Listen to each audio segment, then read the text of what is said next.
Assalamualaikum warahmatullahi wabarakatuh. Dalam video ini, saya Nur Zahidah binti Sahili E176327 akan membentangkan kertas kerja saya yang bertajuk Pelaksanaan Dakwah Bilhal. Dakwah berasal daripada kalimah bahasa Arab iaitu da'a yang membawa maksud seru, panggil, ajak, rayu dan berdoa dan pengaruh. Manakala dari segi istilah, dakwah bermaksud tunduk dan patuh kepada semua ajaran Islam tanpa ada ketetapan dan syarat-syarat tertentu, menurut Dr. Ahmad Ghalwash. Manakala, menurut Ali Mahfuz, dakwah pula bermaksud menyeru manusia ke arah kebaikan dan huda, amar ma'ruf nahi munkar, supaya selamat di dunia dan di akhirat. Seterusnya, dakwah bilhal. Dakwah bilhal dari segi bahasa bermaksud situasi semasa sama ada baik ataupun buruk. Manakala dari segi istilah ialah suatu cara pengamalan yang didasarkan dengan syariat Islam dan mendatangkan kesan baik kepada semua. Ataupun dakwah bilhal juga ialah dakwah yang menunjukkan contoh teladan yang baik melalui perbuatan, sikap, pandangan, tingkah laku positif, kerja-kerja amal yang dilakukan dan aktiviti-aktiviti sosial. Seterusnya kita lihat kepada metodologi dakwah bilhal Rasulullah SAW. Kemajuan Islam serta kejayaan dakwah Islamiah pada zaman Rasulullah SAW salah satunya berpunca daripada sifat dan kepribadian baginda. Apabila kita menelusuri sirah Nabi SAW, pembangunan dakwah bilhal baginda dapat dirujuk kepada 3 aspek utama iaitu akhlak, khidmat dan prasarana. Ketiga-tiga aspek ini memberi pengaruh besar dalam bidang dakwah terdahulu. Hal ini demikian kerana kita dapat melihat bahawa perkara pertama yang baginda lakukan sebaik sahaja tiba di Madinah adalah mendirikan Masjid Quba sebagai sebuah tempat beribadah dan juga sebagai prasarana. Hal ini demikian kerana masjid mempunyai banyak fungsi lain seperti tempat majlis ilmu dilakukan, tempat mesyuarat dan sebagainya. Seterusnya, dari segi perkhidmatan, Nabi SAW memberi khidmat dengan mempersaudarakan kaum muhajirin dan ansar.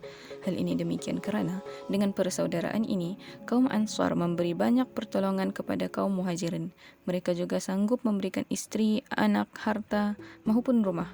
Perkara ini memudahkan kaum muhajirin untuk memulakan kehidupan baru di tempat yang baru. Seterusnya, mereka akan merasa bersyukur dan lebih mendekatkan diri dengan Islam.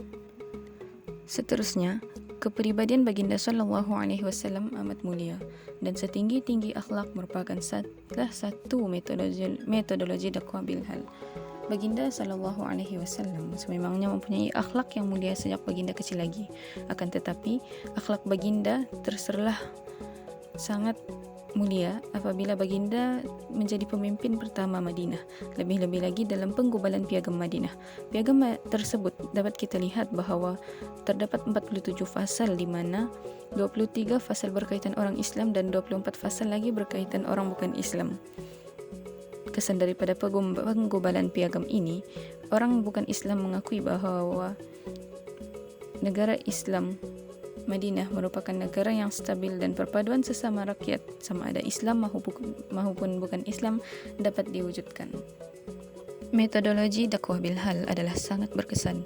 Ia merupakan metodologi Rasulullah SAW dalam mendidik para sahabat secara berkesan. Menurut firman Allah dalam surah Al-Ahzab ayat 21, A'udzu billahi minasyaitonir rajim. Laqad kana lakum fi Rasulillahi uswatun hasanah. Maksudnya, sesungguhnya telah ada pada diri Rasulullah itu suri teladan yang baik. Nabi Muhammad SAW pada dirinya adalah suri teladan yang baik dan contoh yang terbaik untuk diikuti. Terdapat juga sabda Rasulullah SAW yang membawa maksud, sesungguhnya tidak aku diutuskan melainkan untuk menyempurnakan kebaikan akhlak. Melalui hadis ini dapat kita lihat bahawa Rasulullah SAW tugasnya adalah untuk menyempurnakan kebaikan akhlak. Tujuan Allah mengutuskan Nabi SAW adalah untuk menyeru dan mengajak manusia akan syiar Islam. Jelaslah bahawa akhlak merupakan salah satu daripada ajaran Islam yang baginda bawakan. Setiap perlakuan, perbuatan, kata-kata dan sifat serta semua perkara yang disandarkan kepada Nabi Muhammad SAW merupakan dakwah bil hal. Hal ini dikatakan demikian kerana Baginda SAW adalah sebaik-baik manusia dari segala aspek maupun akhlak. Baginda juga dikatakan akhlak Al-Quran menurut Sayyidatina Aisyah. Pelaksanaan dakwah bil hal di Malaysia pernah dilakukan oleh Jabatan Agama Islam Pahang iaitu JAIP kepada golongan profesional melalui program dakwah perdana Darul Makmur DPDM yang disusun sejak tahun 2000 lagi. Program dakwah bil hal dalam DPDM ini mempunyai beberapa metod dakwah lain dan format bagi program ini dibahagikan kepada 2 fasal, iaitu fasal pertama meliputi metod penyampaian mesej melalui lisan dan mesra rakyat, manakala fasal kedua meliputi aktiviti yang lebih kepada mesra dan kebajikan seperti pemberian hadiah kepada kanak-kanak, anak yatim dan fakir miskin. Aktiviti sukan dan gotong royong lain turut diadakan. Penyebaran kesenian Islam seperti nasyid, selawat, puisi dan lain-lain juga dapat dilakukan melalui program ini. Selain itu, aspek pembangunan dakwah bil hal difokuskan melalui pelbagai bentuk kegiatan dakwah seperti melalui bidang pendidikan, bidang politik, kepimpinan dan sosial masyarakat. Pada masa kini, Tular seorang ustaz selebriti yang fokus dalam menyebarkan dakwah sambil membantu golongan yang memerlukan. Selain memberikan sumbangan berbentuk wang ringgit dan barang keperluan, beliau turut memberikan rumah, membiayai persekolahan kanak-kanak terbiar. Tidak cukup dengan itu, beliau turut membuka 10 cawangan pasar raya Ebit Liu pada bulan Jun 2020. Pembukaan cawangan ini telah memberi peluang pekerjaan di saat pandemik COVID-19 yang menjadi punca ramai orang hilang pekerjaan dan susah dari sudut ekonomi. Elio Smart bukan sahaja menawarkan harga yang murah tetapi bakal menjadi medium pengagihan makanan kepada golongan yang memerlukan. Kesinambungan daripada usaha dakwah yang dilakukan oleh ustaz selebriti tersebut, Ebit Liu dijadikan sebagai inspirasi oleh seorang pelakon dan pelawak yang bernama Syuaib. Beliau berkata bahawa sikap murni dan sikap baik Ustaz Ebit Liu merupakan teladan yang baik bagi dirinya yang memiliki perniagaan minuman Bubble Bee untuk berkongsi rezeki bersama orang yang memerlukan. Dapat saya simpulkan menerusi akhbar Sinar Harian ini bahawa dakwah bil hal iaitu dakwah yang ditunjukkan dan dibawa oleh Ustaz Ebit sampai kepada mad'uh. Di Malaysia juga telah ada pendekatan dakwah bil hal terhadap masyarakat orang asli yang berfokus di seluruh semenanjung Malaysia. Pelbagai agensi bekerjasama dalam menyebarkan dakwah Islamiah kepada golongan ini. Antara bentuk-bentuk dakwah bil hal dari sudut pembangunan dan peningkatan taraf hidup orang asli termasuklah pengembangan pendidikan, kegiatan koperasi, pembangunan aktiviti transmigrasi, khidmat kesihatan, peningkatan pemakanan komuniti, penyelenggaraan rumah anak yatim, peluang pekerjaan dan peningkatan teknologi maklumat. Menurut Dr. Abdul Ghaffar Dun, kefahaman dan penghayatan Islam akan lebih mudah diterap dan dilaksanakan dalam kehidupan mereka jika kita berupaya meningkatkan taraf dan kualiti hidup orang asli. Tuan Guru Nik Aziz merupakan seorang ulama besar yang amat merendah diri. Antara metodologi dakwahnya adalah dengan mewakafkan dirinya kepada masyarakat. Beliau sering pergi ke pelbagai tempat dan masjid untuk menyampaikan ceramah. Tidak cukup dengan itu, beliau sangat ikhlas dalam perlakuannya sehingga langsung tidak mengungkit soal upah dan ceramah-ceramah yang disampaikan adalah tanpa bayaran. Secara umumnya, Tuan Guru memiliki peranan yang besar dalam menyedarkan masyarakat supaya berpegang dengan Islam.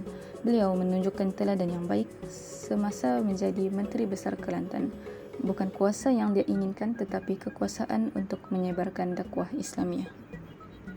Di Sabah juga pernah dilakukan program dakwah bil hal oleh Pusat Islam Universiti Malaysia Sabah di Kampung Bakong-Bakong, Telupit pada April 2018 dengan kerjasama Yadim Zon Sabah. Program dakwah bil hal bersama saudara baru dan masyarakat kampung tersebut adalah selama 3 hari. Pelbagai aktiviti seperti forum santai mengenai akidah, sesi soal jawab agama dan pelbagai aktiviti lain telah dilaksanakan. Sebagai kesimpulan, pepatah Arab ada menyebut lisanul hal afsahu min lisanil maqal. Maksudnya ialah kata-kata realiti ataupun perbuatan adalah lebih baik daripada kata-kata yang diucapkan. Melalui pepatah ini, dapat kita simpulkan bahawa tindakan lebih memberikan hasil berbanding kata-kata. Hal ini demikian kerana keteladanan dalam diri seseorang lebih mudah dilihat. Seseorang yang baik akhlaknya dapat dilihat daripada gaya dan perbuatannya. Oleh itu, metodologi dakwah bilhal patut dipertimbangkan oleh pendakwah masa kini dalam menyampaikan dakwah Islamiah. Hal ini demikian kerana majoriti pendakwah masa kini terlihat hanya lantang berbicara. Lebih-lebih lagi, pada masa kini ramai artis, personaliti terkenal, selebriti dan influencer menjadi ustaz dan ustazah ekspres. Manusia suka bukti dalam setiap perkara. Apabila dakwah bilhal digunakan, sudah pasti madu'u akan lebih tertarik untuk mengikuti dakwah Islamiah yang disampaikan pendakwah berbanding mereka yang hanya lantang berbicara. Dakwah bilhal juga menepati ciri-ciri ilmu yang disampaikan perlu juga dilakukan oleh si penyampai. Hal ini demikian kerana Allah berfirman dalam surah As-Saff yang mafhumnya, "Wahai orang-orang yang beriman, mengapa kamu mengatakan sesuatu yang tidak kamu kerjakan? Amat besar kebencian di sisi Allah apabila kamu mengatakan apa-apa yang tidak kamu kerjakan." Oleh itu, dengan menggunakan metodologi dakwah bilhal, pendakwah bukan sahaja dapat menarik minat mad'u terhadap Islam, akan tetapi pendakwah juga akan dapat menghayati Islam itu dengan lebih lagi, serta dapat menghindarkan diri daripada mengatakan sesuatu yang tidak dia lakukan. Sekian, hadza faqat minni. Syukran jazilan ala husni istima'ikum. Wassalamualaikum warahmatullahi wabarakatuh.